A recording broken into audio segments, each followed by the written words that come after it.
Ganar almas no lo es todo, es lo único. Hoy, 6 de diciembre, día de elecciones, estamos aquí en Venezuela, preparándonos pues para los acontecimientos que el Señor va desarrollando cada día. Así que seguimos nosotros con el audio de la semana. Espero los estén repasando y verificando con las escrituras como buenos verianos que somos. Disculpen si en los audios anteriores no se escuchaba bien, puesto que no sé si serán los equipos de algunos de mis hermanos o este equipo. Bueno, estoy cambiando ahorita con otro equipo para ver cómo sale el audio, ¿no? Espero que se resuelva. Bueno, hermanos, recuerden que Apocalipsis capítulo 1 y versículo 1 nos muestra claramente que Dios quiere que sepamos todas las cosas que van a suceder pronto, dice el Señor. Y ustedes saben muy bien que ya estamos advertidos, vendrán falsos maestros, falsos profetas, falsos apóstoles, que si es posible engañarán a muchos, así lo dice el Señor. Ya estamos avisados, ¿no? Por eso el empeño mío en el nombre del Señor es pedirle pues que fijen estos conocimientos, y una buena manera es escucharlo una y otra vez hasta que uno lo pueda entender y revisar, ¿ok? Bueno, hasta ahora hemos estado repasando el sello número 1. Apenas me he detenido mucho tiempo acá precisamente por la importancia, el cual en el sello número 1 se refiere pues a la bestia y que nosotros le llamamos el anticristo. Vamos a ubicarnos, ¿ok? Vamos a ubicarnos. Primero, cuando ustedes vean la palabra el dragón, y lo puede verificar en Apocalipsis capítulo 12, versículos 3 y 9, eso se refiere a Satanás, tal cual como aparece en esos textos. Revíselo usted. No se lo voy a leer para que usted lo revise. Después aparece otro nombre llamado la bestia. Eso lo puede verificar en el Apocalipsis capítulo 13, versículo 1. Noten el parecido entre el dragón y la bestia. El dragón es un dragón, como nosotros podemos imaginarnos, y la bestia, como aparece en el versículo 1 del capítulo 13, que tenía, o el versículo 2, que tenía patas de oso y boca de león, etcétera, etcétera, ¿okay? Para diferenciarlo del dragón. Pero tenían algo en común muy parecido. Eran que tanto la bestia como el dragón tenían las 7 cabezas y tenían los 10 cuernos. Y uno se pregunta, ¿a qué se debe esto que tanto el dragón como la bestia tenían 7 cabezas y 10 cuernos? La explicación de eso la encontramos allí, ¿ve? En el capítulo 13, versículo 2, porque esta autoridad, el poder, todo el trono inclusive de Satanás se lo entrega totalmente a la bestia.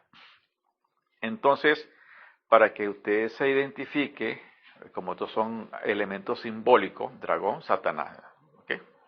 La bestia, el anticristo, el Mesías, esperado por los judíos equivocadamente, erróneamente, pues. Sobre el dragón, bueno, no vamos a hablar aquí, ¿ok? Ya sabemos que es el diablo y Satanás. Sobre la bestia hemos hablado algo, entonces lo único que vamos a referirnos en cuanto a la bestia, que es la misma parte del dragón, es a las 7 cabezas y los 10 cuernos.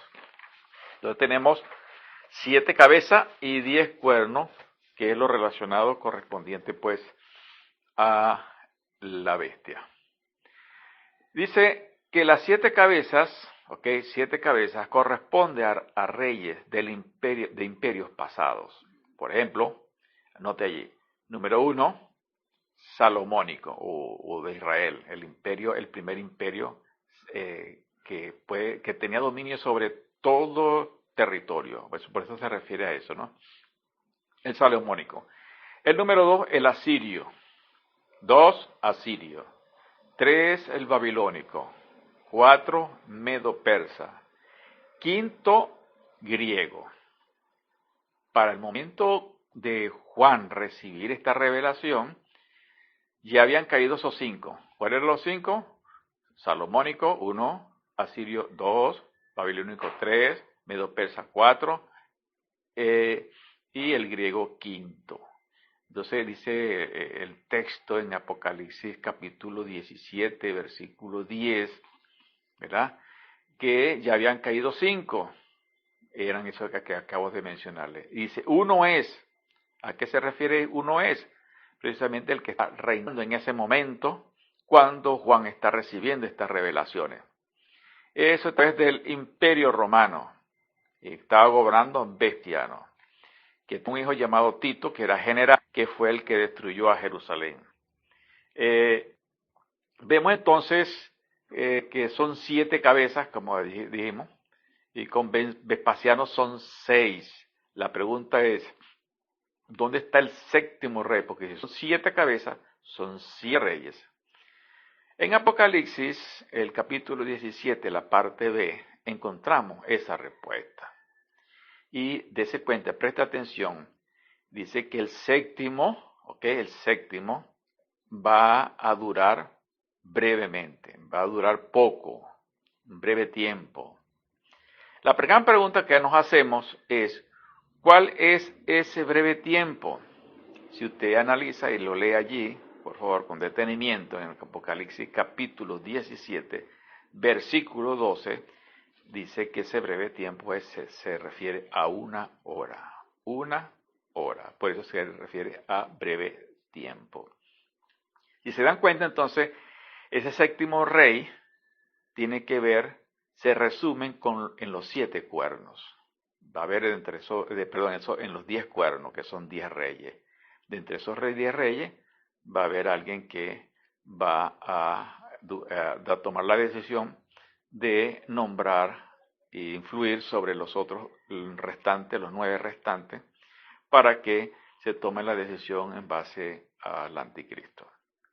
Entonces, la 7ª cabeza o 7º rey viene de los 10 cuernos. ¿Por qué llegamos a la conclusión que viene de los cuernos? Porque estos 10 cuernos van a durar 1 hora, pues. Y el 7º rey va a durar 1 hora. Porque el objetivo de él, como dice el versículo 13 del capítulo 17, su único objetivo es entregarle toda la autoridad a la bestia, al anticristo. Entonces son 10 gobernantes, 10 cuernos, 10 gobernantes. Los 10 gobernantes de potencias mundiales de hoy, eso no han venido todavía, no han aparecido todavía. Poco a poco se va vislumbrando. Entonces son 10 potencias mundiales. Acuérdense que los 10 cabezas eran reinos antiguos. Y ahora los 10 cuernos son gobernantes modernos de nuestros días. Los 10 gobernantes de potencias mundiales de hoy que dominarán al mundo. Ejemplo, vamos a poner un ejemplo para que me entienda, para explicarme mejor. En el siglo pasado y antes pasado, las colonias eran repartidas en las potencias existentes para aquellos tiempos. ¿Okay? Si se dan cuenta, por ejemplo, ¿por qué en Brasil se habla portugués? ¿Ya me entienden? ¿Por qué en Guyana se habla inglés? Y el resto de los países, en Surinam se habla francés. ¿Y por qué en el resto de los países se habla español? Precisamente porque los imperios dominantes de aquel entonces, ellos formaban de los países sus propias colonias. Algo parecido a eso va a suceder. De hecho, así como ustedes ven que los Estados Unidos hegemónicamente está controlando casi todo el mundo, y si se dan cuenta, ellos van perdiendo poco a poco esa hegemonía, al punto de que ya China, por ejemplo, le está tomando muchos terrenos, sobre todo en África. Rusia va a ir recuperando algunos de los países que perdió cuando la disolución de la Unión Soviética.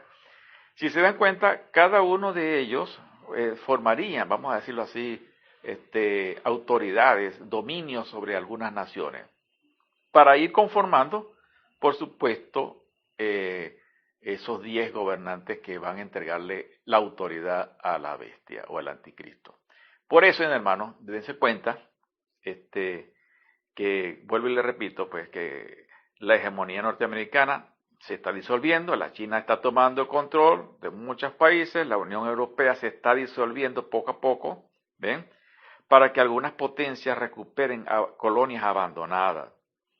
Si se dan cuenta, Israel es el único imperio salomónico que tuvo colonias solamente cuando su tiempo de allá. De ahí el resto nunca más pudo tener. Pero sin embargo, ella debe contarse entre estos 10.